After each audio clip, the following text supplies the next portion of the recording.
করে পর্দার ব্যবস্থা করা লাগবে। পর্দার ব্যবস্থা করা কি সহজ না কষ্ট? কথা কয় না।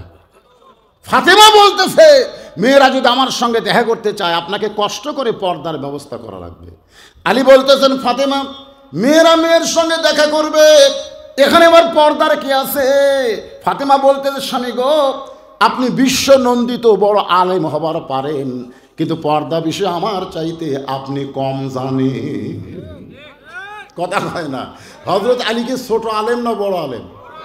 বিশ্ব নন্দিত, সবচাইতে আপনি বড় আলেম হতে পারেন, কিন্তু পর্দা বিষয়ে আমার চাইতে আপনি কম জানেন।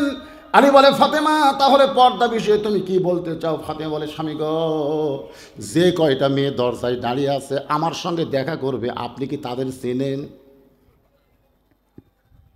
মারাত্মক কথা। কিন্তু আমি একদিন আমার বউকে কইছিলাম, আমার চাচাতো ভাই যে বিয়ে করছে বউটা সুন্দরী, যেই কইছি আর বউ বলতেছে আপনি কবে থেকে লুচ্চা হলেন?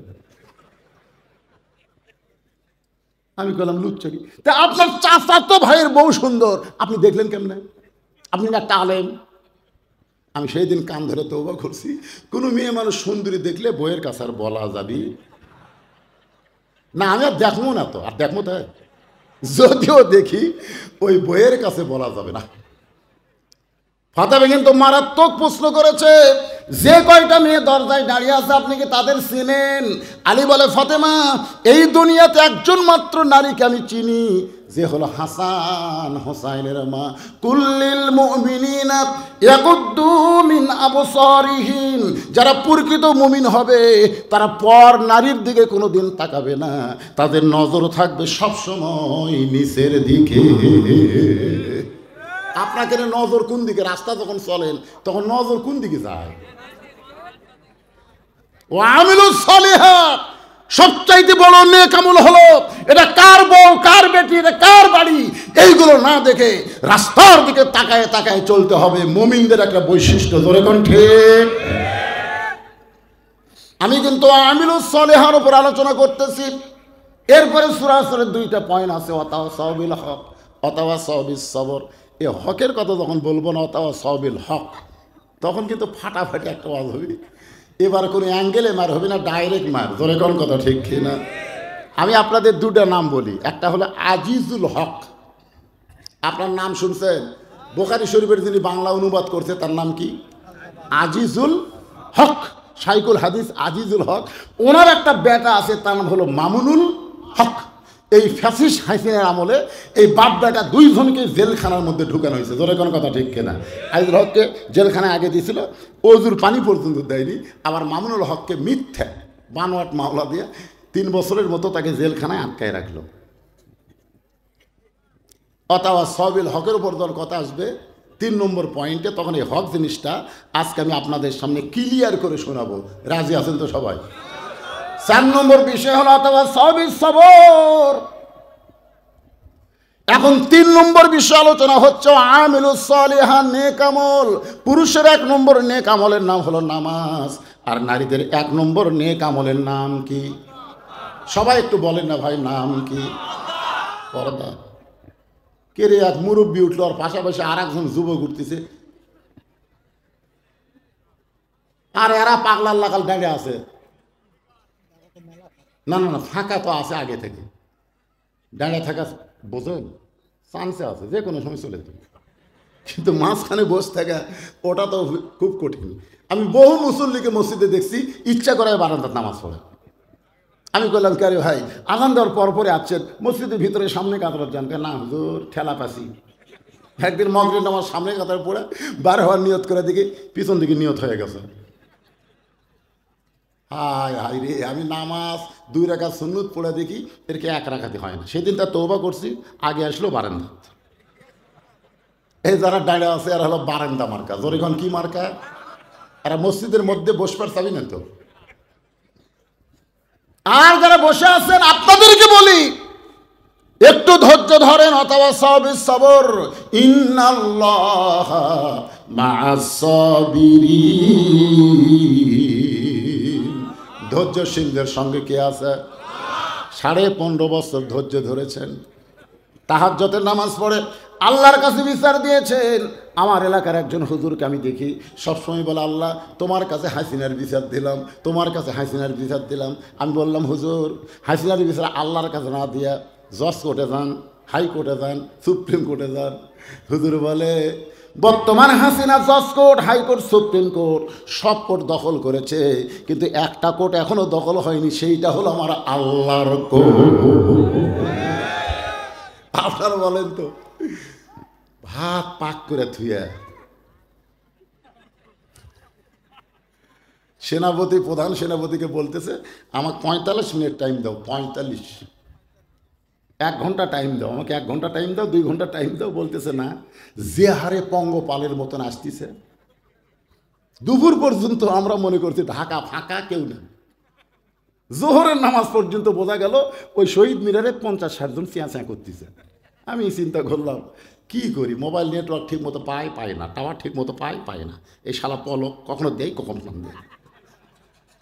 হঠাৎ আমি ভিপিএন যোগ করে দেখি, ভাই 3টার সময় ঢাকার পা দেওয়ার কোনো জায়গা নেই।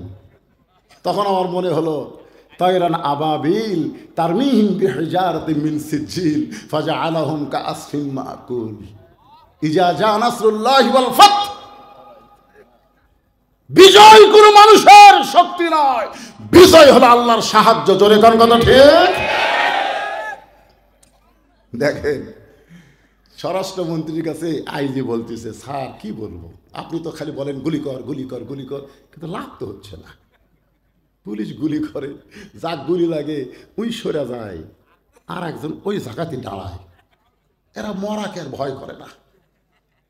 এটা সেনাপতি বুঝবার পারছে, গুলি করেও যার কথা আটকানো যাচ্ছে না। যদি 5% হেলিকপ্টার রেডি আছে, পলান। 12 পদের আইটেম তৈরি করে খাওয়ার ভাগ্য হলো না ভাই। আল্লাহর ওলি বলেছে, এক সময় বাংলার জনগণ গাছের গোড়ায় এমন ছাকুরি দিবে, দিল্লির মামু বাড়ি গিয়ে পড়বা। ধরে কোন কথা ঠিক? তো ইজ্জু মান তাশা ওয়া তুযিল্লু মান তাশা বিয়াদিকাল খায়র ইন্নাকা আলা কুল্লি শাইইন কাদির। কি বুঝতেছেন? ক্ষমতার মালিককে। আরো জোরে বলেন, ক্ষমতার মালিককে। একটু মনোযোগ দিয়ে শুনবেন। আলী বলতেছেন, ফাতেমা একটা মাত্র মেয়ে ছাড়া দুনিয়ার অন্য কোনো মেয়েকে আমি চিনি না। সেই মেয়েটা হলো হাসান হোসেনের মা, আমার বউ। সঙ্গে সঙ্গে ফাতেমা স্বামীর কপালে আর একটা চুমা খায়। আপনি যদি আপনার বউয়ের কাছে বলেন, ওগো তোমার মতো মেয়ে কেউ নেই, তুমি এত সুন্দরী কেন? বউ বলতেছে, আর কাকু দেখছেন? কাকে দেখবো, তুমি ছাড়া তো আমার দেখা জায়েজ নাই। আপনারা বলেন তো, বউ কি খারাপ হবে? আলী বলে, ফাতেমা একজন নারীর সঙ্গে দেখা করবে, পর্দার ব্যবস্থা কেন করা লাগবে? ফাতেমা বলে, স্বামী গো, যে কয়টা মেয়ে দরজায় দাঁড়িয়ে আছে তার মধ্যে সবাই যদি পর্দানিশী হয় আর একজন যদি বেপর্দা হয়, সব মেয়েরাই পর্দানিশী, কিন্তু একটা হলো বেপর্দা। বেপর্দা নারী যারা, শয়তানের যানবাহন তারা। আমি যেই বলবো বেপর্দা নারী যারা, আপনারা বলবেন শয়তানের যানবাহন তারা। বলতে পারবেন না? বেপর্দা নারী যারা, শয়তান যে আপনাদের এলাকাতে আসে পুরুষের মাধ্যমে কিন্তু আসে না, শয়তান আসে নারীর মাধ্যমে। নারী যদি বেপর্দা হয়, আল্লাহ যখন বলল ওয়ালা তাকরাবা হাদিস সাদারা ফাতাকুনা মিনাজ জালিমিন, ওই গাছের কাছে যাইও না, এই গাছের কাছে কি করো না, যাইও না। হাওয়া বেপর্দা হয়ে, হাওয়া কিন্তু বেপর্দা হয়ে গাছের দিকে তাকালো, তাকে কয় দেখি তো আর একটু সামনে যাই। যেই গাছে থেকে লাল টুকটুকা ফল, এত সুন্দর ফল রে, আর সে গাছের কাছে যাওয়া আল্লাহ নিষেধ করলো। ইতিমধ্যে শয়তান মোসত্তাও দিল, আমি তো আদমের কাছে জীবনে যাবার পারবো না, তোকে যখন পাইছি আদম ওখানে আমি ছাড়তেছি না, ওকে আমি সেজদা না দিয়ে শয়তান হনরে।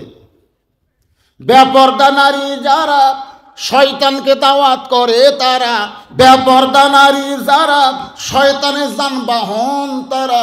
সমাজের মধ্যে একটা যদি বেপর্দা নারী থাকে, এই গোটা সমাজের যুবক নষ্ট হয়ে যাবে। আপনার বলেন তো, পরিমণি কি বেশি? আপনার মুরব্বীরা বুঝবেন না বাবা, এটা হুর পরি লয় রে, এটা পরিমণি। একটা পরিমণি লক্ষ লক্ষ যুবকের চরিত্র নষ্ট করেছে। এই যুবকেরা কোনোদিন খারাপ হইতো না, বেপর্দা পরিমণির কারণে তারা খারাপ হয়ে গেছে। আমার মা বোনেরা, পর্দার আলোচনা করতেছি, আমার একটু গুরুত্ব দিয়ে শুনবেন। একটা মেয়ে যদি বেপর্দা হয় আর সেই মেয়ের সাথে আমি ফাতেমা সরাসরি যদি কথাবার্তা বলি, তাহলে মেয়েটা আমার চোখের চেহারা, মুখের চেহারা, আমার গায়ের রং পরপুরুষের কাছে বলতে পারে। একটা পরপুরুষকে গিয়ে যদি বলে ফাতেমার চোখের সাইজ এরকম, ফাতেমার মুখের সাইজ এরকম, তাহলে বলো গো স্বামী, পর্দার মধ্যে থাইক আমার লাভটা কি? বরং আমি ফাতেমা মেয়েদের সঙ্গে দেখা করতে গেলেও পর্দার ব্যবস্থা করতে হবে। এমন মেয়ে ফাতেমা গভীর রাত্রে মৃত্যুবরণ করেছে। তাকে হযরত আলী কবর দেওয়ার পরে আল্লাহকে বলতেছে, আল্লাহ, পর্দানিশী ফাতেমার কবরটাকে তুমি কবুল করে নাও। দোয়া করার সঙ্গে সঙ্গে থেকে সামনে কয়েকটা পুরাতন কবর দেখা যায়। এইমাত্র ফাতেমার কবর দিল, সেই নতুন কবর নাই। গোটা জান্নাতুল বাকি হযরত আলী দৌড়ায় বলে ফাতেমার কবর। এখনই কবর দেওয়া হলো, সে কবরটা গেল কোন জায়গায়? কে যেন ডাকতে বলে, আলী রে, ফাতেমা আমার পর্দানিশী, আমি আল্লাহ জহুরা ডিগ্রি দিয়া ফাতেমার কবরটাকে কিয়ামত পর্যন্ত পর্দা করে দিয়েছি। তাহলে পুরুষের 1 নম্বর আমল কি? আরো জোরে কন কি? আর মেয়েদের 1 নম্বর আমল কি? ওয়ামিলুস সলিহাতি ওয়া তাওয়াসাউ বিল হক। ঈমানের ওয়াজ করছি, আমলের ওয়াজ করছি, এখন হকের উপর ওয়াজ হবে, শুনবেন না? হাজার হাজার মানুষ মসজিদের ভিতরে নামাজ পড়তেছে একজন ইমামের নেতৃত্বে। হাজার হাজার মানুষ মসজিদের ভিতরে নামাজ পড়তেছে একজন ইমামের নেতৃত্বে। নেতা কয়জন? আরো জোরে কন, একজন। আপনারা বলেন তো, ইমামের আগে কেউ নিয়ত বানছে? ইমামের আগে কেউ রুকুত গেছে? ইমামের আগে কেউ সেজদাত গেছে? ইমাম সেজদা থেকে মাথা তুললে মুসল্লি ভাবতেছে 2 সেজদা 1 সেজদা বানানো, এরকম দেখছেন? হাজার হাজার মানুষ মসজিদের মধ্যে নামাজ পড়তেছে একজন ইমামের নেতৃত্বে। সেই ইমামের নাম হলো ফজল ইবনে আব্বাস। নামটা খেয়াল রাখবেন, ইমামের নাম হলো ফজল ইবনে আব্বাস। নাম কি? হ্যাঁ, খেয়াল করবেন। আমাদের ইমাম হলো আবু হানিফা রহমতুল্লাহ আলাইহি, আছে না নাই? ইমাম আজম আবু হানিফা রহমতুল্লাহ আলাইহি। আর বাংলাদেশের কোরআনের পাখি হলো আল্লামা সাইদি রহমতুল্লাহ আলাইহি। এগুলোর জীবনের সাথে কিন্তু মোটামুটি একটা মিল আছে। আবু হানিফা রহমতুল্লাহ আলাইহিকে সবচেয়ে বড় বিচারকের পদ দিবার চাইছিল, কিন্তু উনি সেই পদটা নেননি, যার কারণে তাকে জেলখানায় বন্দি করলো। আর মামুনুল হক কয়েকদিন আগে যশোরের ওয়াজ করতে গিয়ে বলল, আল্লামা সাইদি হুজুরের সাথে জেলখানায় আমার দেখা হয়েছিল, তিনি কি কারণে জেলখানায়, তার বয়ান শোনার পরে আবু হানিফার কথা বারবার আমার মনে হয়ে যায়। কোরআনের পাখিকে লোভনীয় বহু প্রস্তাব দেওয়া হয়েছিল, কিন্তু তিনি ইসলামকে বিক্রি করে নাই, ইমানকে বিক্রি করে নাই, যার কারণে ফাঁসির সরকার বিনা অপরাধে তাকে 13 বছর জেলখানায় বন্দি রাখছে। ধরে কোন কথা ঠিক না? আমরা প্রত্যেকটা বক্তা, ওনার অনুসারী, ওনার জন্য দোয়া করি। প্রত্যেকটা মাহফিল, আল্লাহ কোরআনের পাখিকে তুমি হেফাজত করো, তুমি সুস্থতা দান করো। জেলখানার মধ্যে উনি খুব ভালো হচ্ছে। ভারতের খবর নিল, এত বছর জেলখানার থাকে, মরে না কেন? করছে না, দিন দিন আর টল টল করতেছে। 2 দিন আগে 2 জন মন্ত্রী ভারত গেল, কি যে মন্ত্র পড়ে দিল। আসার পরে জেলখানা থেকে তাকে বের করে তিনি বলতেছেন, আমি তো সুস্থ আছি, আমাকে হাসপাতালে কেন নিয়ে যাবেন? বলে না, উপরওয়ালার অর্ডার। হাসপাতালে নিয়ে গিয়ে তাকে ইনজেকশন করে হত্যা করা হলো। তার সন্তান ফেসবুকে এটা প্রকাশ করে দিয়েছে। ধরে কোন কথা ঠিক? এদিন একটা গজলও বাড়াইছে, আল্লামা সাইদি তুমি মরনি, শহীদ হয়েছ আমরা এটাই জানি। আলেমটার নাম হলো ফজল ইবনে আব্বাস, নামাজটার নাম হলো জোহরের নামাজ। জোরে বলেন, কোন নামাজ? ইমাম যখন নামাজ পড়াইতেছেন, হাজার হাজার মানুষ যখন নামাজ পড়তেছে, এমন সময় বাহির থেকে এক পাগলা বলতেছে, ইমাম মসজিদে নাই রে, ইমাম মসজিদে নাই। ওয়াতাওয়াসাউ বিল হক। আমি কিন্তু হকের উপর ওয়াজ করতেছি, একটু মনোযোগ দিয়ে শুনবেন। চিন্তা করতেছেন, হুজুর কি দিয়ে কি বুঝাবেন? একটা পাগলা বলছে ইমাম মসজিদে নাই রে, ইমাম মসজিদে নাই। সমস্ত মুসল্লি হাত এরকম বাঁধা অবস্থায় চোখ টিরা করে দেখছে। আপনারা বলেন তো, পাগলা কি ভিতরে না বাইরে? আর মুসল্লিরা বাহিরে না ভিতরে? তাহলে বাহিরের একটা পাগলা বলতেছে ইমাম মসজিদে নাই, তোমার চোখ টেরা করে দেখতেছ কেন? ইমাম সামনে না গেলে তো তোমরা নামাজের নিয়তি করোনি, জোরে কোন কথা ঠিক কি না? আর একটা পাগলা কি কয় সেইটা শোনার পরে তোমরা এরকম আসামির মতো হাত বেঁধে আবার চোখ টেরা করলে। আজকে আমরা আলেমেরা কোরআনের তাফসীর মাহফিলে কোরআনের তাফসীর করি, আর একজন জালেম এসে মুখের সামনে থেকে মাইক টান দেয়, জোরে কোন কথা ঠিক কথা বলে। আর আপনারা খালি সামনে থেকে দেখেন, যা হোক হুজুর উপদেয় হয়ে যায়, খামাকিরে কি চিন্তা করে দেখেন। ফজল ইবনে আব্বাস নামাজ শেষ করলেন, নামাজ শেষ করার পরে মুসল্লি বাইরে এসে দেখে পাগলা ঘুরতেছে। কে রে পাগলা, এই তুই নিজেও নামাজ পড়বি না, আমাকেও নামাজ পড়বার দিবি না? পাগল বলতেছে, ভাই আমি তো তোমাকে বিরুদ্ধে বলিনি ভাই, আমি কি বলছি মুসল্লি মসজিদে নাই এ কথা বলছি? আমি বলছি ইমাম মসজিদে নাই, তো তোমরা খেপো কেন? আমি তো তোমাদের বিরুদ্ধে বলিনি, আমি ইমামের বিরুদ্ধে বলেছি। মুসলিমরা বলতে ঠিকই তো তাই রে, এই তো হামাকের বিরুদ্ধে করে। আজকে আলেমদেরকে ধরে ধরে জেলখানা দিয়ে যাবে, ইমামদেরকে ধরে জেলখানা নিয়ে যাবে, আর মুসলিমরা বলবে হামাকর তো ধরতেছে না রে। খুব মনোযোগ দিয়ে শুনবেন। সমস্ত মুসল্লি বলতেছে এই পাগলা তো আমাদের বিরুদ্ধে বলে নাই, পাগলা তো ইমামের বিরুদ্ধে বলেছে, খামাকা পাগলার সঙ্গে গন্ডগোল করে লাভ কি, চলো যায়। এমন সময় কতগুলো মুসল্লি বলতেছে ইমামের বিরুদ্ধে বললি হামাকের বিরুদ্ধে বলা, ঠিক কিনা বলেন? এমন সময় ফজল ইবনে আব্বাস মসজিদ থেকে বের হচ্ছেন, এক মুসল্লি বলতেছে হুজুর এ পাগলা কইছে ইমাম মসজিদে নাই, আমরা চোখ টেরা করে দেখছি, তখন আপনি সামনেই ছিলেন। আমরা হাজার হাজার মুসল্লি সাক্ষী দিচ্ছি এই পাগলা যা বলেছে ভুল বলেছে, আপনি যে মসজিদে ছিলেন এটা আমরা চোখ টেরা করে দেখছি তো। আর এই পাগলা কাছে ইমাম মসজিদে নাই, আপনার মাধ্যমে আমরা পাগলের বিচার চাই। সমস্ত মুসল্লি হলো সাক্ষী, আর ইমাম হলো বিচারক, পাগল হলো আসামি। ফজল ইবনে আব্বাস বলতেছে রে পাগল, আজকে সমস্ত মুসল্লি সাক্ষী দিচ্ছে আমি মসজিদের মধ্যে ছিলাম, আর তুই বলছিস আমি মসজিদে নাই, এখন তোকে আসামি বানায় বিচার করা লাগবে। সঙ্গে সঙ্গে পাগল বলতেছে ইন্নাল্লাহা ইয়ামুরুকুম আন তুআদ্দুল আমানাতি ইলা আহলিহা ওয়া ইযা হাকামতুম বাইনান নাস আন তাহকুমু বিল আদল। এই মুসল্লিরা আসল বিচারক চিনে না, এই কারণে তোমাকে বিচারক বানাচ্ছে। কি তুমি ফজল ইবনে আব্বাস তো জানো আসল বিচারককে, যখন আসল বিচারককে বাংলার জনগণ জানে না, নকল বিচারকের কাছে বিচার চায়, কিন্তু আসল বিচারক হলেন আল্লাহ। এত বছর পরে হাসিনার বিচার করে দেখায় দিছে আল্লাহ ধরে ধরে ধরে না, আবার ধরলেও কিন্তু সরে না। কই না আল্লাহ ধরে না রে, আল্লাহ ধরে না, এত কিছু করতেছে রে, হাসিনা কিছু কয় না রে। মুসা আলাইহিস সালাম বলে আল্লাহ ফেরাউনকে তোমার কলেমার দাওয়াত দিবার এলাম, আর ফেরাউন যে হারে আমাকে ধাবলায়, আল্লাহ আমি আর কত দৌড়াবো?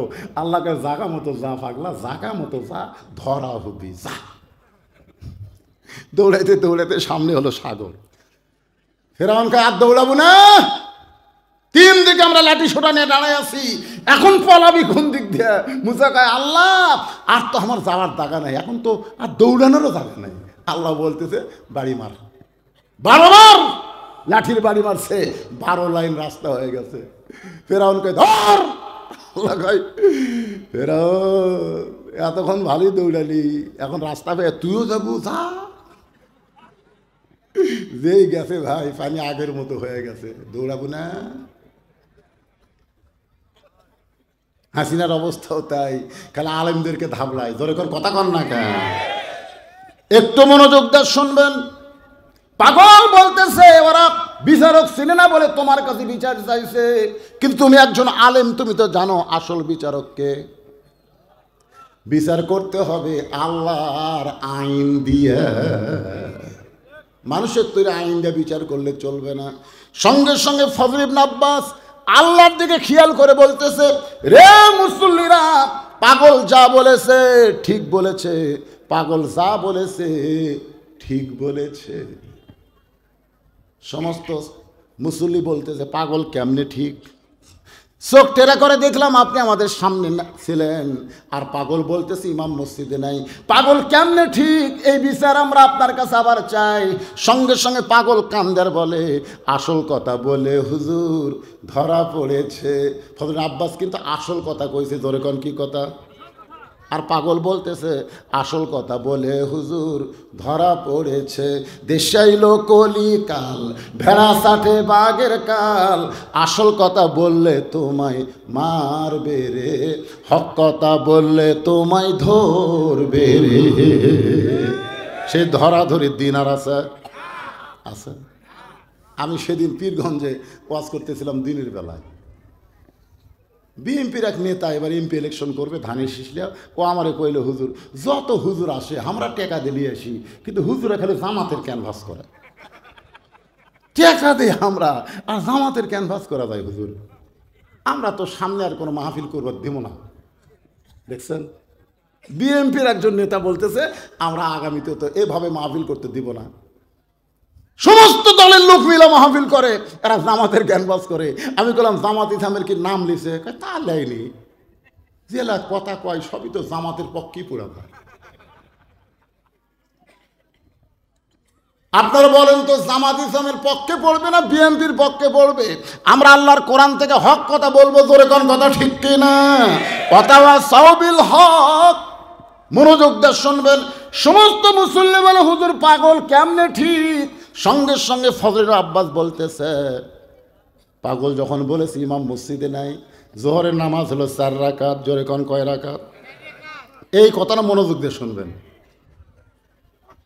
মনের ঘরে তালা দিয়া চাবি নিয়া আসেন সাই, আমি অধম সাধ্য কি তার হুকুম ছাড়া বাইরে যাই, হুকুম ছাড়া বাইরে যাই।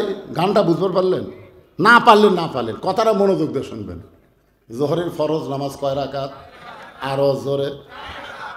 ফজল ইবনে আব্বাস বলতেছে 1 রাকাত নামাজ আমি ছিলাম, 2 রাকাত নামাজে আমি ছিলাম, কিন্তু 3 রাকাত নামাজে আমার ভিতরে আমি ছিলাম না।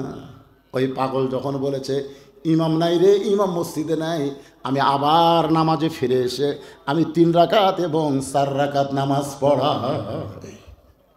এখন যদি বর্তমান বাংলাদেশের মুসলমানের চাল চরিত্র দেখার পরে বলি উদখুলু ফিস সিলমি কাফা, আল্লাহ বলেছেন পুরাপুরি ইসলামের মধ্যে প্রবেশ করো, কিন্তু বর্তমান বাংলাদেশের মুসলমান পুরাপুরি ইসলামের ভিতরে। তাহলে আমি কি বলবো? মুসলমান ইসলামে নাই রে, ইসলামে। ও যে ঈশ্বরদের চাষটলে একজন হানফান করে দৌড়ে এসে গল্প করতেছে, ইসলামও নাই শান্তিও নাই, ইসলামও নাই শান্তিও নাই। তা আমি কাছে গিয়ে বললাম, ভাইজান ঠিকই বলছেন, ইসলাম না থাকলে শান্তি থাকবে না। বলে না হুজুর, এটা সেই ইসলাম না। আমি বললাম এটা কোন ইসলাম? বলে আমরা মুসলমান, আমাকে ইসলাম ওই উত্তরপাড়া হিন্দুকে শান্তি গিলে বের হয়ে গেছে। এখন মুসলমানেরা খুঁজতেছে ইসলাম নাই, হিন্দুরা খুঁজতেছে শান্তি নাই। হিন্দুরা খুঁজতে খুঁজতে মুসলমান পাড়া যাচ্ছে, মুসলমান খুঁজতে খুঁজতে হিন্দু পাড়াত গেছে। ইসলাম ইসলাম নাই। হিন্দুরা বলে শান্তি শান্তি নাই, ইসলামও নাই শান্তিও নাই। হিন্দু আর মুসলমান একত্রে বলতেছে কে রে ইসলাম শান্তি কোথায় গেল? তখন এক যুবক বলতেছে 14ই ফেব্রুয়ারি ভ্যালেন্টাইন ডে, ইসলাম আর শান্তি ভালোবাসা দিবসে উধাও হয়ে গেছে। এখন যদি বলি বাংলাদেশে ইসলাম আছে কিন্তু মুসলমান নাই, খুব খেয়াল করবেন। পুরাপুরি যদি ইসলামের মধ্যে না ঢোকেন তাহলে মুসলমান কেমনে হবেন? আল্লাহ হক কথা বলেছেন, ইয়া আইয়ুহাল্লাযীনা আমানুত্তাকুল্লাহা হাক্কা তুকাতিহি ওয়া লা তামুতুন্না ইল্লা ওয়া আনতুম মুসলিমুন। ওয়াতাওয়াসাবিল হকের উপর আমি কথা বলতেছি, আপনাকে বুঝতে কোনো সমস্যা হচ্ছে? হক পথে চলতে গেলে, হক পথে থাকতে গেলে নানা রকম বিপদ আপদ মুসিবত আসবে। দরকার হলে আবু সাইদের মতন বাতিলের সামনে হককে প্রসারিত করে জীবন দেওয়া লাগবে। ধরে কোন কথা ঠিক কি না? আপনার বলেন তো, আবু সাইদ মরার পরে ওর বাপ মায়ের খবর কি? ওর একটা ভাই ছিল, তার চাকরি হয়ে গেছে। দুটা বোন ছিল, তারও চাকরি ওই কারমাইকেল কলেজে হয়ে গেছে। আবু সাইদ বলতেছে, আবু সাইদ যখন জীবিত ছিল ওর বাপ বলতেছে, আমার আবু সাইদকে পাড়ার মানুষই খুব একটা চিনত না। কারমাইকেল কলেজে গিয়ে জানা গেল আবু সাইদ শান্তশিষ্ট একটা ছাত্র ছিল। সে গোপনে গোপনে ইসলামী ছাত্র শিবিরের সাথী ছিল। ধরে গেল সুবহানাল্লাহ।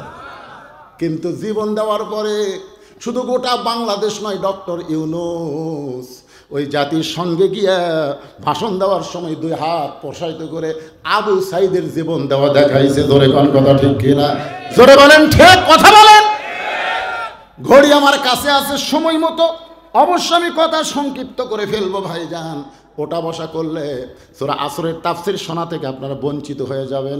ওয়াতাওয়াসাবিল হক, হক জিনিসটা বোঝা লাগবে। কুল জাল হাক্ক ওয়া যাহাকাল বাতিল ইন্নাল বাতিলা কানা যাহুকা। আপনারা বলেন তো, মামুনুল হককে যখন জেলখানা নিয়ে যাচ্ছিল, আপনারা দেখছেন? জেলখানা থেকে যখন আদালতে নিয়ে যাচ্ছে, দেখেননি? খবরে দেখেননি? সাইড থেকে মানুষেরা কি বলছে, আসসালামু আলাইকুম হুজুর, টেনশন করবেন না হুজুর, আল্লাহ আপনাকে মুক্ত করে দিবে। বলেনি? বলেনি? যখন বলেনি, বলেছে হুজুর আসসালামু আলাইকুম। মামুনুল হকের সাথে একটু হাত লাগাবার চাই, কিন্তু হাতের দিকে তাকিয়ে দেখেছে হ্যান্ডকাপ মারছে ভাই। আর এখন শালা করে যখন কোটত লিয়া যায়, এই ম্যানকে একজাম মারিছে ভাইজান, পরে হাত দেয় দেখে ওর একটা বিসি নেই। আর এই হাসান হক ইউনুসা মারিছে, ওটা দেখলে তো বলে এতগুলো হাজার হাজার পুলিশের মধ্যে ওই দৌড়ে যায় কীভাবে লাগতে পারলো রে, একেবারে ছক্কা মারা দিছে। ধরে কোন কথা ঠিক। আর এই যে একটা যে কয়টা লেগে গেছে খালি ডিম মারে জুতা মারে, ডিম মারে জুতা মারে। আর আলেমদেরকে যখন জেলখানে নিয়ে গেছে একটা ডিম মারা দেখছেন? যে কয়টা যুদ্ধ অপরাধী জেলত নিয়ে গেছে, কোর্টে যখন নিয়ে যায় কোনো ডিম মারা দেখছেন? এখান থেকে প্রমাণ হলো হক কথা। বাংলার মুসলমান আজও আলেমদেরকে ভালোবাসে, জালিমদেরকে ঘৃণা করে। ধরে কোন কথা ঠিক কিনা? ওয়াতাওয়াসাবিস সবর। সূরা আসরের 4 নম্বর বিষয় হলো ধৈর্য ধারণের শিক্ষা দেওয়া লাগবে। বিপদ আপদ মুসিবত যখন আসবে, আল্লাহ কোরআনে বলেছেন, ওয়ালা নাবলুওয়ান্নাকুম বিশাইয়্যিম মিনাল খাউফি ওয়াল জুই ওয়া নাকসিম মিনাল আমওয়ালি ওয়াল আনফুসি ওয়াস সামারাতি ওয়া বাশশিরিস সাবিরিন। কি মোনাজাত করে দেব? তেও যে ওঠা বসা করে কেন? আচ্ছা, যে মেয়ের কোনোদিন বাচ্চা হয়নি, বিয়ার পরে প্রথম বাচ্চা হবে, ওই বাচ্চা হওয়ার খবর জানে? হয়তো খালি ধান্দা করছে আমার পায়ের তলে সন্তানের জান্নাত, মা হলে আমার পায়ের তলে সন্তানের জান্নাত। কে মা হওয়ার ঠেলা জানিস? প্রসব বেদনা যখন শুরু হয়ে গেছে, মেয়েটা মা হবে কিন্তু প্রসব বেদনার খবর তো জানে না। কলিজা থেকে যখন একে টান ধরেছে, এত ব্যথা, ব্যথার চোটে বাহিরে এসে চিল্লাইতেছে, বিষ খাবো গলার দড়ি দিব মরে যাব, বিষ খাবো গলার দড়ি দিব মরে যাব। এই কথা যখন বারবার বলতেছে, দাদি নাই দৌড়ে এসে ধাক্কায় ধাক্কায় ঘরের মধ্যে তোলে, ওঠ ওঠ, ঘরের মধ্যে তুলে বালিশে শোয়ে দিয়ে বলে, ওয়াতাওয়াসাবিস সবর, ধৈর্য ধর। কারণ মা হবার চাস, মা হওয়া এত সহজ না। মায়ের পায়ের তলে সন্তানের জান্নাত। জোরে কোন ঠিক কিনা? ধৈর্য ধর, চিল্লা চিল্লি করিস না। কেন জীবন দিবি, কেন বিষ খাবি? তুই যে মা হবি, মা হতে 1 নম্বর কিন্তু নামাজ না। এ মায়েরা, মায়েরা, এই রে হাই, চারিদিকে এরা বসে গেছে রে। আপনাদের 1 নম্বর নেক আমল কিন্তু নামাজ না। অনেক মহিলা নামাজ পড়বে, রোজা করবে, তারপরেও তারা জাহান্নামী হবে। কারণ তাদের 1 নম্বর নেক আমলের নাম হলো পর্দা। জোরে বলেন, নাম কি? পর্দা যদি না থাকে তাহলে মেয়েদের একটা ইবাদত কবুল হবে না। আমার মা বোনদের জন্য বলবো, মা আপনাদের 1 নম্বর নেক আমল হলো পর্দা। আজকে বাংলাদেশে নারীদের কি নাই? জোরে কোন? বোরকা আছে, পর্দা নাই। আপনারা বলুন হুজুর, বোরকা আছে পর্দা নাই, তার মানে কি? ও ডিজাইন। আমার ভাই বলতেছে ওটা বলে ডিজাইন। আমার মায়েরা মনোযোগ দিয়ে শুনবেন।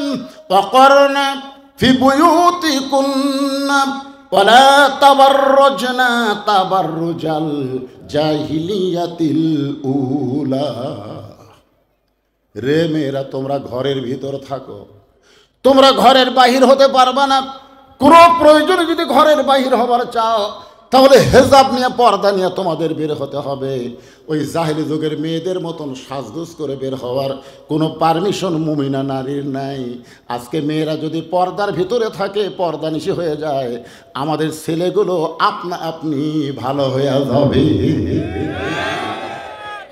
আজকের যুবকেরা নষ্ট হওয়ার পিছনে একটাই কারণ, মেয়েরা বেপর্দা। যখন মেয়েরা কি, এই যে ছেলেরা অলি গলি ঘুরতেছে, আমার শরীর খারাপ, ডাক্তার কাছে, হুজুর দেশি মুরগির ডিম পেলে সকালবেলা সিদ্ধ করে খাবেন। আমি ফজরের নামাজ পড়ে হাঁটতে হাঁটতে পাড়ার পশ্চিম পাড়ায় গেছি, দেশি মুরগির ডিম খুঁজবেন। তা যা দিয়ে কিছু ছেলে ঘুরতেছে, আমাকে দেখে বলে, হুজুর আপনি কী জন্যে ঘুরতেছেন, আলেম মানুষ সকালবেলা? আমি বললাম, বাজার দেশি মুরগির ডিম খুঁজতেছি, তোমাদের খবর কি? আমরাও ঘুরতেছি হুজুর, আমরাও ঘুরতেছি। তোমরা কি ডিম খোঁজো? কয় না হুজুর, আমরা ডিম খুঁজি না, এ পাড়াত মাল আছে। জোরে কোন কি আছে? মাল আছে। কয়েকটা বেপর্দা নারী, কয়েকটা বেপর্দা মেয়ে, ওরা আজকে মাল হয়ে গেছে, আর আমাকে যুবকেরা টাইল হয়ে গেছে। জোরে কোন কি হয়ে গেছে? টাইল হয়ে সকালবেলা ঘুরতেছে। আমার মায়েদেরকে বলবো, মা, মেয়েদের আমল সম্পর্কে আল্লাহ রাসূল বলেছেন, রে মেয়েরা, তোমরা 4টা আমল করলে 8টা জান্নাত আল্লাহ তোমাদেরকে দিয়ে দিবে। 1 নম্বর আমল হচ্ছে তোমরা নামাজ পড়বে, রোজা করবে, স্বামীর কথা মতো চলবে, আর সতীত্বের হেফাজত, পর্দা করবা। ফাতেমা বললেন, বাবা, এই 4টা আমলের মধ্যে সবচাইতে গুরুত্বপূর্ণ আমল কোনটা? আল্লাহর নবী বললেন, ফাতেমা, এই 4টা আমলের মধ্যে সবচাইতে গুরুত্বপূর্ণ আমল হলো পর্দা। কারণ নামাজ 24 ঘন্টার মধ্যে সব সময় পড়া লাগবে না। 5 বার নামাজ পড়লেই নামাজের হক আদায় হয়ে যাবে। রমজান মাসে রোজা করলে রোজার হক আদায় হবে। স্বামী যখন কাছে থাকবে, স্বামীর কথা মতো চলবে, স্বামীর খেদমত করবা। কিন্তু ফাতেমা, এই পর্দাটা সব সময় তোমাকে আদায় করা লাগবে। 24 ঘন্টায় মেয়েদেরকে পর্দার ভিতরে থাকা লাগবে। জোরে বলেন ঠিক কি না? ও ফাতেমা, এই পর্দাটা অত্যন্ত গুরুত্বপূর্ণ। মা, নবীর সামনে ফাতেমা মাথায় ওড়না দিয়ে বললেন, বাবা, আজ থেকে আমি পর্দা নিশি হয়ে গেলাম। কতগুলো মেয়ে মানুষ, বুঝলেন? আমার মায়েরা যখন আছে, ওদের জন্য কিছু ওয়াজ করা লাগবে, ঠিক না? কারণ বাংলাদেশের সব বক্তারা মেয়েদের ওয়াজ করে না। আইসা করে হ্যাঁ কয়ে মেয়েরা যে বসে আছে, আমি আজকে কী জন্য বুঝলাম, এই দিক দিয়ে অনেক ঘুরে আসা লাগবে, তা আমাকে মেয়েদের মধ্যে দিয়ে নিয়ে আসলো। তা আমি তো ঘোমটা দেওয়ার মতন নিচের দিকে তাকে চলে আসলাম। তারপরও 3-4 জন মেয়ে মানুষ আমাকে সালাম দিছে, আমি উত্তর দেইনি। মেয়ে মানুষেরা সালাম দিলে উত্তর দেওয়া যাবে কিনা সেটাও বলবো, অসুবিধা নেই। কতগুলো মেয়ে মানুষ নবীর মেয়ে ফাতেমাকে পর্দা সম্পর্কে জানার জন্য বাড়ির দিকে রওনা দিলেন। খুব খেয়াল করবেন, কতগুলো মেয়ে মানুষ ফাতেমার বাড়ির দিকে যাচ্ছেন। কারণ ফাতেমার সম্পর্কে আপনারা প্রতি জুমার সানি খুতবায় শোনেন। ইমাম সাহেব কিন্তু আপনাদের বলেন, সাইদাতুন নিসাই আহলেল জান্নাহ ফাতেমাতুজ। শোনেন না? আপনারা শোনেন না? আপনারা কি কোনোদিন ইমাম সাহেবকে বলছেন, হুজুর এই যে আপনি আরবি করলেন সাইদাতুন নিসাই আহলেল জান্নাহ ফাতেমাতুজ জহুরা, এই জহুরা মানে কি হুজুর? কোনোদিন কি আপনার ইমামকে কষান? করেন। মানে আপনারা আরবি শোনেন, বুঝবারই পারেন না হুজুর কি করল। একটু মনোযোগ দিয়ে শুনবেন। আজকে যদি আমাদের বাড়ির মেয়েরা ভালো হয়ে যায়, ওই মেয়েদের পেট থেকে আগামীতে যে সন্তান আসবে, এই সন্তানগুলো সব ইসলামী আন্দোলনের কর্মী হয়ে যাবে। কারণ মা যদি ভালো হয়, পেটের বাচ্চা আল্লাহর ওলি হয়। আমাকে এগুলো তো সব ঘাড় কাটে। কি মনে করতেছেন? ভবিষ্যৎ আমরা ভালো সন্তান চাই কি চাই না? জোরেখান চাই কি চাই না? এই জন্য একটু মনোযোগ দিয়ে শুনবেন। কতগুলো মেয়ে মানুষ দরজায় দাঁড়িয়ে আছে, ফাতেমার সঙ্গে দেখা করে পর্দা সম্পর্কে জানবে, কিন্তু বাড়ির দরজা বন্ধ। এখন দরজা বন্ধ দেখে মেয়েরা দরজার সামনে দাঁড়িয়ে আছে, কি করবে? এমন সময় থেকে ছোট্ট একটা বাচ্চা দৌড়াদৌড়ি করতেছে। মেয়েদের মধ্যে একজন ডাক দেয়, বলে বাবা তোমার নাম কি? বলে আমার নাম হলো হুসাইন ইবনে আলী। আমরা কিন্তু মায়ের পরিচয় দিই না, আমরা পরিচয় দিই কার? আমার নাম কি? কয় হুসাইন ইবনে আলী। কার বেটা? আমি যখন 91 সালে বিয়ে করে বাড়িতে আসলাম, আমার মা আমাকে বলল, কে বাজান বিয়ে কিভাবে হলো? আমি কইলাম, জিজ্ঞাসা করলো তোমার নাম কি, তোমার বাপের নাম কি? তা আমার নাম লেখা দিলাম, বাবার নামও লেখা দিলাম, বিয়ে হয়ে গেল। তো মা বলল আমার নাম। আমি বললাম, মা আপনার নাম তো শুনবারও চাইনি, আমিও বলিনি। মা ঘরের মধ্যে যায়, এই তোর বাপ তোর জন্য কি করছে রে? তোর বাপের নামে বিয়ে হয়, আমার নাম বাদ গেল কেন? বাবা আনন্দে মাতিয়া সাগরে ভাসাইয়া সেই যে চইলা যায়, খবর লয় না মাজন ধরিয়া উদরে, কতই কষ্ট করে 10 মাস পরে পেল প্রসবের বেদনা, এমন দরদি ভবে কেউ হবে না আমার মা গো। অবশ্যইনাল ইনসানা বিওয়ালিদাইহি ইহসানান হামালাতুহু উম্মুহু। উম্মুহু শব্দের অর্থ কি? একটু মনোযোগ দিয়ে শুনবেন। হুসাইন বলতেছে, আমি হলাম আলীর বেটা হুসাইন। মেয়েরা বুঝতে পারলো যার বাবার নাম আলী, তার মায়ের নাম কি? এটাকে আর বলা লাগবে নাকি? যার বাবার নাম আলী, তার মায়ের নাম কি? বলে বাবা আমরা তোমার মায়ের সঙ্গে একটু দেখা করবার চাই। হোসেন বলতেছে, আপনাদের কোনো টেনশন নাই, আমি যাচ্ছি মায়ের কাছে। যেই বলছে তোমার মায়ের সঙ্গে একটু দেখা করবার চাই, তুমি তোমার মায়ের কাছে গিয়ে আমাদের জন্য একটু দরজা খোলার ব্যবস্থা করো। হোসেন এ কথা বলতেছে, আপনাদের কোনো টেনশন নাই, আমি যাচ্ছি। এই যাচ্ছি বলে মা কিন্তু সাধারণ কোনো ঘরে না, ফাতেমা থাকতো অন্দরমহলে। মেয়েদের জন্য একটা মহল থাকবে, যে মহলের নাম হলো অন্দরমহল। জোরে বলেন কি মহল? যেই মহলে পাইকারি হারে পরপুরুষ ঢুকতে পারবে না। ইমাম গাজ্জালি বললেন অন্দরমহল মানে কবর। ছাত্ররা বলে হুজুর অন্দরমহল মানে কবর, বুঝাই দেন। বললেন একটা মেয়ে মানুষ মারা গেলে মেয়ের লাশ ধরে যারা কবরে নামাবার পারবে না, তারা অন্দরমহলে ঢুকতে পারবে না। আপনারা বলেন তো, কোনো মেয়ে মানুষ মারা গেলে কারা কারা মেয়ের লাশ ধরে কবরে নামাবার পারে এখন? আচ্ছা, শালি যদি মরে আর দুলা ভাই যদি লাশ ধরবার চাই, আপনার ধরবার দিবেন? দিবেন? মৌলবি লাগবে ওটি, সমস্ত লোক বলবে হারাম। শালির লাশ স্পর্শ করা দুলা ভাইয়ের জন্য হারাম। দুলা ভাই সাইডে যা মুচকি মুচকি হাসে। একজন বলে হাসো কেন? বলে এই শালি 500 টাকা নেওয়ার জন্যে আমার হাত এত দূরে চাপা ধরছিল হুজুর, আমি টাকা না দেওয়া পর্যন্ত হাত ছাড়েনি। কতদিন শালিক ধরলাম, শালি আমাকে ধরলো, আর আজকে মরা গেল আর হারাম হলো। তখন সাইড থেকে একজন বলতেছে, বাংলাদেশে মরলি হারাম,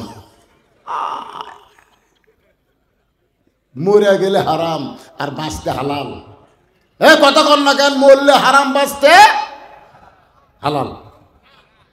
যেটা মরে গেলে হারাম, সেটা বাঁচতে কোনোদিন হালাল হতে পারে? হোসাইন তার মায়ের কাছে যাবে অন্দরমহলে। একটা ঘর পাড়ি দিয়ে যখন মায়ের ঘরের দরজায়, ওই ঘরের ভিতরে হযরত আলী আল্লাহর কোরআন তেলাওয়াত করতেছে। ইন্নামাল মুমিনুনা আল্লাযীনা ইযা যুকিরাল্লাহু ওয়াজিলাত কুলুবুহুম ওয়া ইযা তুলিয়াত আলাইহিম আয়াতুহু জাদাতুহুম ঈমানা ওয়া আলা রাব্বিহিম ইয়াতাওয়াক্কালুন।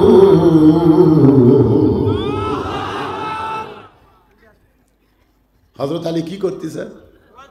কোরআন তেলাওয়াত করতেছে, ঢুকতেই ঘর, আর ফাতেমা আছে ভিতরের ঘর। হযরত আলী কোরআন তেলাওয়াত করতেছে আর হোসাইন বাইরে থেকে দৌড়ে এসে মায়ের ঘরের দরজা, সঙ্গে সঙ্গে হযরত আলী কোরআন তেলাওয়াত বন্ধ করে, এই হোসেন, এই বাইরে খেলাধুলা করা বাদ দিয়ে মায়ের ঘরের দরজা কেন? এখন চিন্তা করেন, আপনি যতই কোরআন পড়েন, যতই আল্লাহর ইবাদত করেন, আপনার সন্তানের দিকে খেয়াল রাখার দরকার আছে না নাই? আপনি সন্ধ্যার সময় গরু ছাগল গোয়াল ঘরে উঠলো কিনা আপনি দেখতেছেন লাইট দিয়ে, গরু ছাগল ঠিক আছে আলহামদুলিল্লাহ। আপনার বউ দেখতেছে হাঁস মুরগি ঘরাত উঠলো কিনা, কিন্তু আপনার আইডিয়া রাত 10টা বাজে এখন পর্যন্ত বাড়িতে আসলো না, আপনি খুঁজেছেন? কথা বল না কেন? আপনি হাঁস মুরগি খুঁজবার পারেন, আপনি গরু ছাগল দেখবার পারেন, কিন্তু আপনার ছেলে মেয়েকে আপনি খেয়াল করবেন না। স্কিন প্যান্ট পরে সকালে বের হয়ে গেছে, সন্ধ্যার সময় বাড়িতে আসলো, আপনি বাবা হিসাবে বলা দরকার ছিল, এইটা পরে সকালে গেলি সন্ধ্যায় বাড়িতে আসলি, তুই কি পেশাব করিসনি? করছি তো আব্বা। কেমনি করলি? বলে আব্বা এটা পরে তো বসা যায় না, খাড়া হয়ে পেশাব করছি। এখন আপনার বলেন দাঁড়ায় পেশাব করা মানুষের চরিত্র না জানোয়ারের চরিত্র? তাহলে আপনার ছেলে কি মানুষ না জানোয়ার? এই জানোয়ার, পেশাব করে তুই পানি লিছিস, আর পেশাব করে পানি নিলেও লাভ নাই, কারণ খাড়া হয়ে পেশাব করলে পেশাব তো নিংড়ে না। পানি খরচ করে যেই ভিতরে মাল ঢুকাছেন টপ টপ করে পড়ে ওই এলাকা শেষ। এখন ওই এলাকা এমন ভাবে জার্ম পয়দা হলো, জীবাণু পয়দা হলো, আপনার ছেলে বিয়ার পরে বউ ভাত খাবে, আপনি তো সেই রকম পরিমণি থেকে বিয়ে করাচ্ছেন, কিন্তু আপনার ছেলের মালটা দেখছেন? মেয়েটার ভাত খাবে কিনা খেয়াল করে দেখছেন? আপনি আপনার মেয়ের দিকে আপনি খেয়াল করবেন, ছেলের দিকে খেয়াল করবেন। কু আনফুসাকুম ওয়া আহলিকুম নারা, জাহান্নামের আগুন থেকে যদি বাঁচতে চাও, তুমি বাবা একলা বাঁচলে হবে না, তোমার আওলাদকে নিয়ে বাঁচতে হবে। জোরে কোন কথা ঠিক কি না? দেখেন কোরআন শরীফ পড়তেছে, তারপরেও কেরে হোসাইন, এই বেড়া খেলাধুলা করতেছিলি, খেলাধুলা বাদ দেয়া তোর মায়ের ঘরের দরজা। বলে আব্বু কতগুলো মেয়ে মানুষ আমার মায়ের সঙ্গে দেখা করবার চায়, তা আমার মা মেয়েদের সঙ্গে দেখা করবে কিনা এটা জানার জন্য আমি মায়ের কাছে যাচ্ছি। হযরত আলী বললেন তোমার বয়স কত?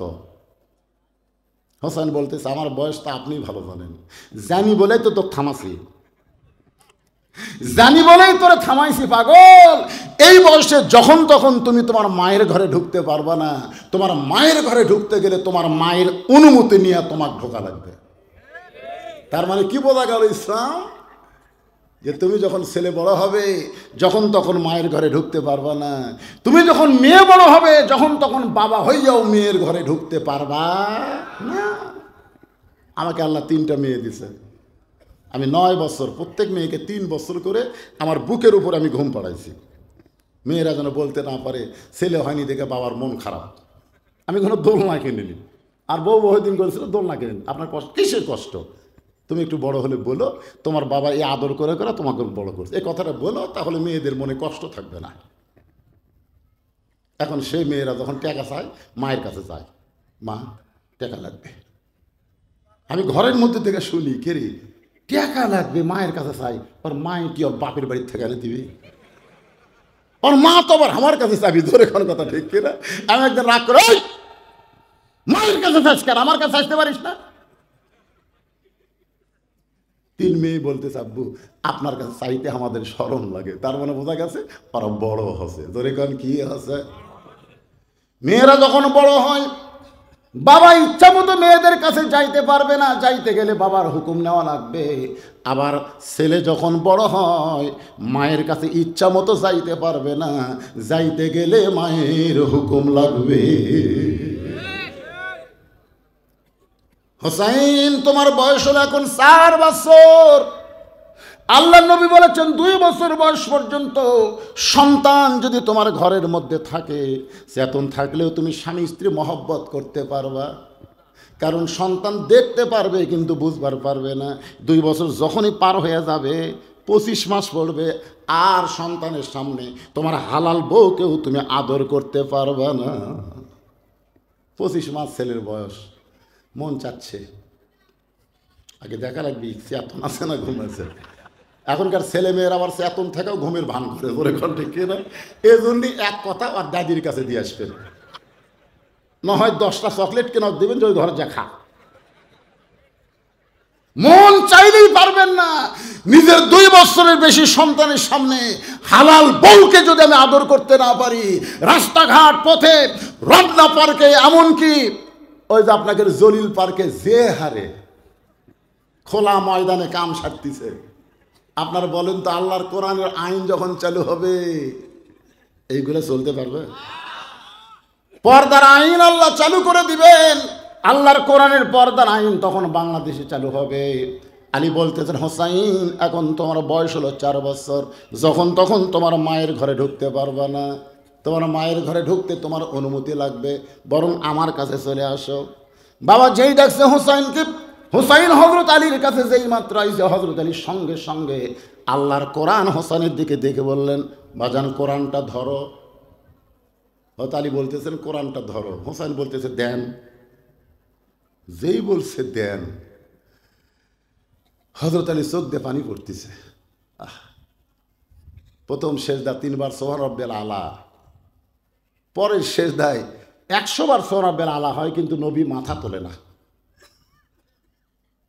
প্রথম রাকাতের দ্বিতীয় সেজদা এত লম্বা হলো, দ্বিতীয় রাকাত, তৃতীয় রাকাত, চতুর্থ রাকাত শেষ করে নবী যখন সালাম ফিরালেন, ওমর ফারুক বললেন, হুজুর প্রথম সেজদা তো ঠিকই ছিল, কিন্তু দ্বিতীয় সেজদা এত লম্বা। আল্লাহ রাসূল বললেন, আমি যখন দ্বিতীয় সেজদাত গেলাম তখন 2 পবিত্র আমার পিঠের উপর চড়েছে, 2 পবিত্র আমার পিঠের উপর চড়ে বসেছে। আমি নামাজ পড়া অবস্থায় ওদেরকে পিঠ থেকে নামাবার চাই, কিন্তু নামাজের মালিক আল্লাহ বলে, হাবিব আপনার হাসান হোসেন যতক্ষণ পিঠে থাকবে আপনি নামাজ ত্যাগ করে ওদের নামাবেন না।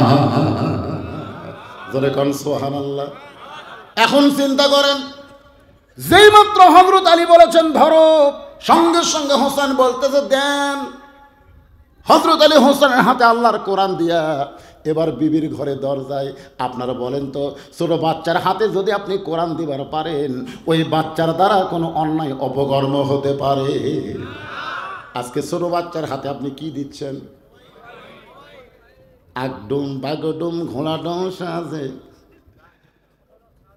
কি? যেদিন আল্লাহর কোরআন দেয়া বাংলাদেশ চলবে, সমস্ত প্রাইমারিকে কবর দিয়া ওই প্রাইমারিকে কোরআনের মাদ্রাসা তৈরি করা হবে। ধরে করেন কথা ঠিক? আইরে আই টিয়ে লাই ভরা দিয়ে না লাগাল বোয়াল মাছে, তাই না দেখে ভদন নাচা। একেবারে ছোট ছোট বাচ্চা, ছোট ছোট মাসুম বাচ্চাদের এমন একটা মিথ্যা শিক্ষা দিচ্ছে, আর সেই শিক্ষার জন্যে হাজার হাজার কোটি টাকা বাংলাদেশে খরচ করা হচ্ছে। মুসলমান হিসেবে আল্লাহর কোরআন শিক্ষা করা সুন্নত না নফল? এটা কখন শিখবেন? বুড়া বয়সে এটা শিখবার গেলে শৈশবে যেমন প্রাইমারি যান, ওই বয়সে আল্লাহর কোরআন হাতের মধ্যে নেওয়া লাগবে। হযরত আলী হোসেনের হাতে আল্লাহর কোরআন দিয়ে ফাতেমার দরজায়। এখন আপনাদের কাছে আমি জানতে চাই, মেয়ে যদি বড় হয় মেয়ের ঘরে ঢুকতে বাবার অনুমতি লাগবে, ছেলে যদি বড় হয় তাহলে মায়ের ঘরে ঢুকতে অনুমতি লাগবে, কিন্তু স্বামী যদি বউয়ের ঘরে ঢুকবার চায়, আপনার বলেন তো কোনো অনুমতির দরকার আছে? কেন নাই? স্বামী বউয়ের ঘরে ঢুকবে, অনুমতি লাগবে না? সবাই কয় না, সব চুপ করে আছে। আর সুকুতু আনি রেজা, আপনার চুপ করে আছেন কি কই? কোরআনের আয়াত আগে শোনেন, হুন্না লিবাসুল লাকুম ওয়া আনতুম লিবাসুল লাহুন্না। স্বামী হলো বিবির পোশাক, বিবি হলো স্বামীর পোশাক। স্বামী বউয়ের ঘরে ঢুকতে আর বউ স্বামীর ঘরে ঢুকতে কোনো অনুমতি লাগবে না। এখন আপনারা বলেন, হযরত আলী ফাতেমার ঘরে ঢুকতে কোনো অনুমতি লাগবে? হযরত আলী দরজা খুলে ঘরের মধ্যে ঢুইকা দেখে ফাতেমা ডান হাতে আল্লাহর কোরআন তেলাওয়াত করতেছে আর বাম হাতে জাতা ঘুরাইতেছে। এই ডান হাতের মধ্যে কোরআনের কয়েকটা আয়াত নিয়ে ফাতেমা তেলাওয়াত করতেছে, আর বাম হাতে এভাবে জাঁতা ঘুরাচ্ছে। সঙ্গে সঙ্গে হযরত আলী কোরআন থেকে তেলাওয়াত করলেন, রব্বানা, সকলে পড়েন, রব্বানা আতিনা ফিদ দুনিয়া হাসানাতাও ওয়া ফিল আখিরাতি হাসানা ওয়া কিনা আযাবান্নার। আল্লাহ, কি দেখলাম আমি ঘরের মধ্যে ঢুকে? কি দেখলাম? আমার ঘরে তুমি কোনো বউ দাওনি আল্লাহ, আমার ঘর ফাতেমার কারণে জান্নাত হয়ে গেছে। জোরে কারো সুবহানাল্লাহ। আপনারা বলেন তো, ঘরের মধ্যে ঢুকে আপনারা কি দেখেন? এশা নামাজ পড়ে যখন ঘরের মধ্যে ঢোকেন, তখন আপনার বউ কি করতেছে? ভারতের চ্যানেল দেখতেছে, ভারতের চ্যানেল। গতকাল ডোনাল্ড ট্রাম্প যখন আমেরিকার প্রেসিডেন্ট ঘোষিত হলো, তখন আমাকে হতাশা লীগ, গুজব লীগ, আফসোস লীগ, এরা জীবন ফিরে পেল। ট্রাম্প নাকি হাসিনাকে আবার লিয়ে এসে ক্ষমতায় বসাবি। ভারতের এক চ্যানেল থেকে প্রচার করতেছে, ইউনূস তো ফ্রান্সে গেছে, আর বাংলাদেশ ঢুকতে পারবি না। শালা আফসোস লীগ। 900 বছর আগে লক্ষণ সেল পালা গেছে রে, আর 900 বছর পরে বাংলার মস্তক থেকে হাসিনা পলায়ে গেছে। আগামীতে কোনো জালেমকে ক্ষমতার চেয়ারে মুসলমান দেখতে চায় না। ধরে গান কথা ঢেকে না, অনেকে বর্ডারের ধারতে আছে, চুপ করে ঢুকবি, চুপ করে ঢুকবি। আমরা আয়না ঘরের দরজা বন্ধ করিনি, আসা মাত্রই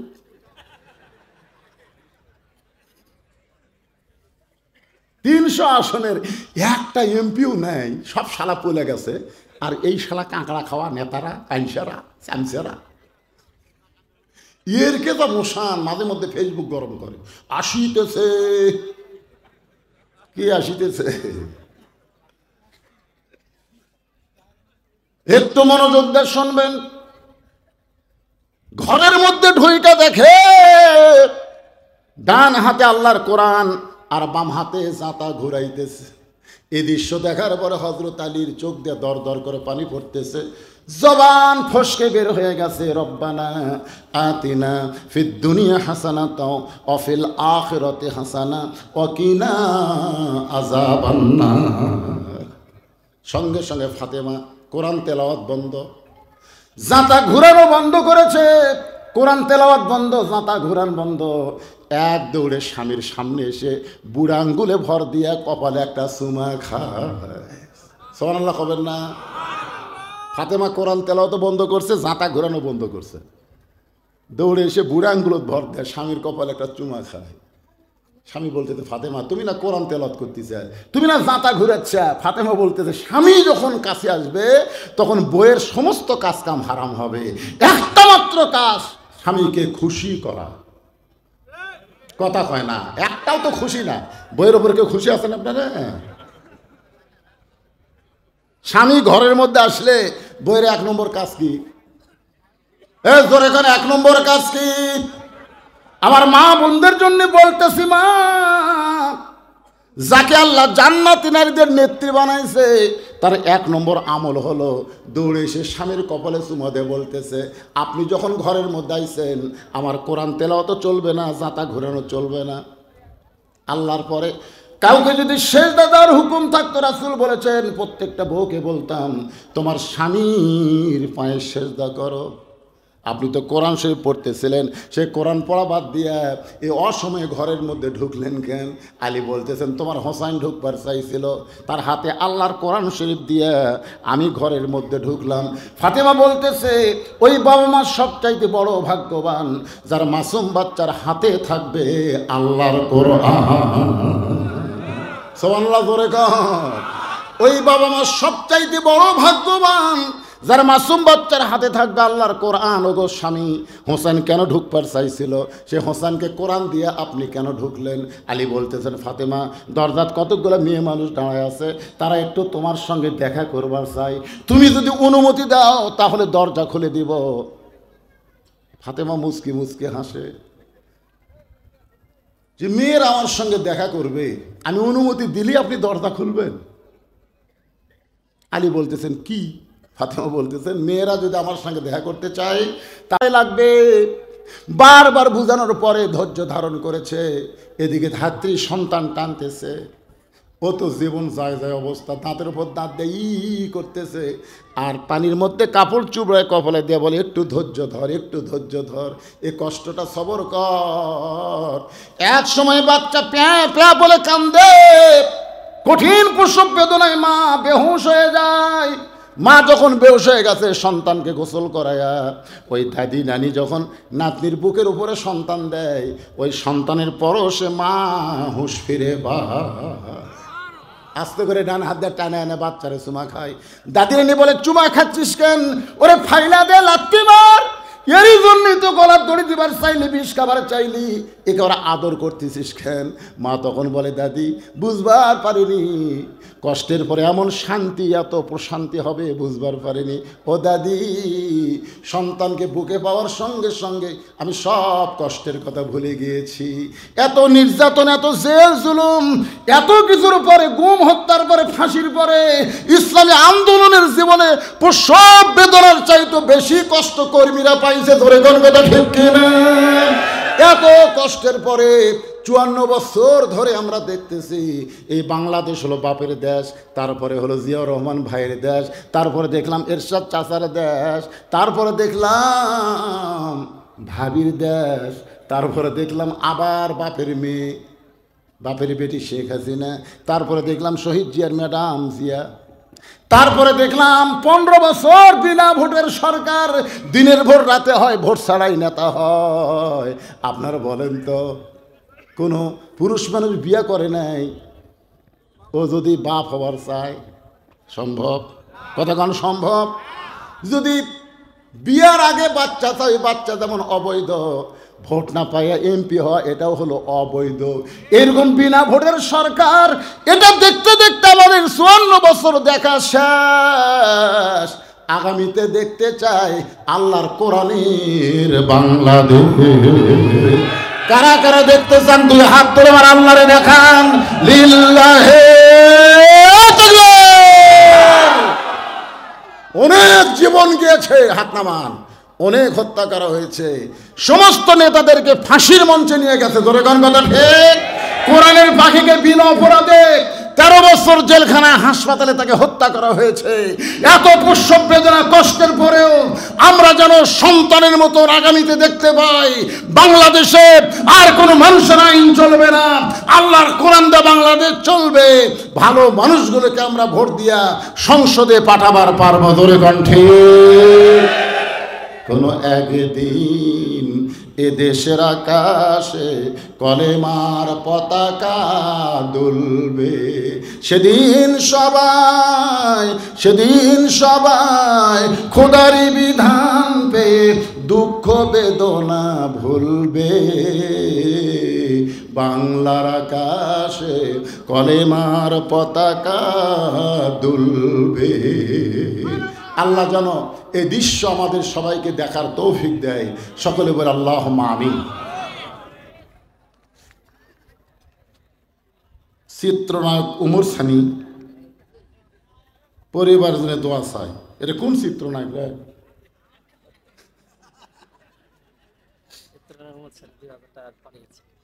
এই এলাকার বাড়ি নাকি? চিত্রনায়ক উমর সানি কি জন্য টাকা দিল? আচ্ছা ঠিক আছে। ওই মৌসুমীর স্বামী চিত্রনায়ক উমর সানি 2000 টাকা নগদে দান করছে। আমরা দোয়া করি আল্লাহুম্মা ইহদিনাস সিরাতাল মুস্তাকিম। জি, টাকাটা আসলো কিভাবে? এখন টাকা আসার কোনো বহু মাধ্যম আছে, বিকাশ আইছে। চিত্রনায়ক উমর সানি আজকের এই কোরআনের মাহফিলে 2000 টাকা দান করছে। আর আবার ওটা আমরা হেডলাইন করবি, হেডলাইন কর। সবাই ইস্তেগফার বলে আস্তাগফিরুল্লাহ। এই দোয়াটা করে দেন, দোয়াটা করে দেন। বসেন, সবাই বসেন। আস্তাগফিরুল্লাহ আল্লাযী লা ইলাহা ইল্লা হুয়াল হাইয়ুল কাইয়্যুম আতুবু ইলাইহি। ভাই দোয়া করে দিলাম। আল্লাহুম্মা আমিন। আল্লাহুম্মা আনতাস সালাম ওয়া মিনকাস সালাম তাবারাকতা ইয়া যাল জালালি ওয়াল ইকরাম। আয় আল্লাহ তাআলা, তোমার বান্দারা কঠিন গরমের মধ্যে ঘন্টার পর ঘন্টা বসে আজকে 3 দিনব্যাপী তাফসীরুল কোরআন মাহফিলের প্রথম রজনীতে আখিরি মোনাজাত আমি গুনাহগারের সঙ্গে রহমতের দরজায় ফকির হয়ে দোকানে হাত তুলেছি। আল্লাহ মেহেরবানি করে আজকের মাহফিল আমাদের সকলের হেদায়েতের জন্য, নাজাতের জন্য, জান্নাতের জন্য কবুল করো। এই মাহফিলের শুরু থেকে শেষ পর্যন্ত যত আলোচনা হয়েছে আল্লাহ, এর মধ্যে যদি ত্রুটি হয়, ভুল হয়, মাফ করে এর যে হাদিয়া মঞ্জুর করো। সোনার মদিনায় নবী পাকের রওজা মুবারকে আল্লাহ কবুল করে নাও। তামাম আম্বিয়াই কেরাম, আসহাবে কেরাম, তাবিনী কেরাম, তাবা তাবিনী কেরাম, তামাম পৃথিবীর মাটির নিচে যত মুমিন মুমিনা শুয়ে আছে আল্লাহ, সকলের আরওয়াহ পরে হাদিয়া কবুল করো। আল্লাহ আমরা যারা হাত তুলেছি, আমাদের জনম দুঃখিনী মা যাদের কবরে চলে গেছে, ছোট্ট একটা শব্দ মা, এই নামের মধ্যে যে কি মধু, যাদের মা নাই তারাই বুঝতেছে। এই দরদের মা যাদের কবরে গেছে আল্লাহ, মেহেরবানি করে মায়ের কবরকে জান্নাতের টুকরা বানিয়ে দাও। আল্লাহ বাবার বাড়ি ঘর সবই আছে, দরদের বাপ জাবাদের এতিম করে যারা কবরে চলে গেছে আল্লাহ, মেহেরবানি করে বাবার কবরকে জান্নাতের টুকরা বানিয়ে দাও। আমাদের দাদা দাদি, নানা নানি, আত্মীয় স্বজন, শ্বশুর শাশুড়ি যাদের কবরে গেছে আল্লাহ, কবরবাসীদের মাফ করে দাও। আল্লাহ কষ্ট করে মেহনত করে হাজার হাজার টাকা খরচ করে, হাজার হাজার না লক্ষ লক্ষ টাকা খরচ করে আজকে 3 দিনব্যাপী তাফসীরুল কোরআন মাহফিলের আয়োজন যারা করেছে আল্লাহ, এই আয়োজক কমিটিকে তুমি জান্নাতি মানুষ হিসেবে কবুল করে নাও। আল্লাহ আল্লাহ মাহফিল করতে গিয়া অনেকে টাকা দিয়েছে, পয়সা দিয়েছে, দিবে আল্লাহ, শ্রম দিয়েছে, কষ্ট করেছে আল্লাহ, এই কষ্টগুলো টাকা পয়সা দান করাগুলোকে জান্নাতের বিনিময় হিসেবে কবুল করে নাও। আল্লাহ আল্লাহ ছাত্রা তাফসীর কমিটিকে আল্লাহ তুমি কবুল করো। আয় আল্লাহ আজকের মাহফিলের সম্মানিত সভাপতিকে আল্লাহ তুমি কবুল করো।